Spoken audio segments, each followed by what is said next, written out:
Vort lands førende paragrafrytter, justitsminister Knud Thestrups, har nu fremsat lovforslag, der forbyder diskrimination, dog ikke på boligmarkedet.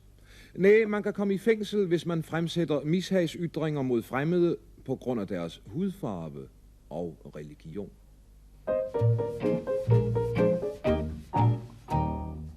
Jeg ekspederer her i restauranten, som nu bliver ramt af Thestrups nye lov. Personligt kan jeg følge tankegangen, men restauratøren synes, at den er grov. Nu må han ikke vrisse af en tyrker. Og negerne må komme frit, de må. Skønt det er jo ikke lige af dem, vi dyrker. Men ellers bliver han sat bag lås og slå. Mon det er sådan et forslag, der forener? Jeg tvivler på, hvor meget den slags giver. Nu siger han bare ikke, hvad han mener. Og mener bare ikke, hvad han siger. Nu står han med et smil og holder døren. Nu elsker han de farvede ved lov. Før kan man sige bekendte han kuløren. Nu han lutter venlighed og dog.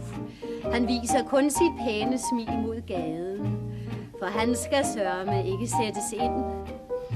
Men vi, som kender Sørensen bag facaden, vi ved sgu, hvad der ulmer i hans sind. Nu vil han ikke mere lave scener, for Sørensen er et meget pænt papir. Nu siger han bare ikke, hvad han mener, og mener bare ikke, hvad han siger.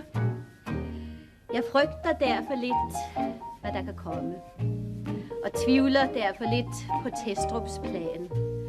Når folk som Sørensen får de første domme, så laver de et hjemligt Ku Klux Klan. Så tror jeg inden længe fanden tager dem. Så hjælper ingen lov og ingen Gud. Vi ved da ligesom bedre, hvor vi har dem. Når de får lov til frit at spytte ud.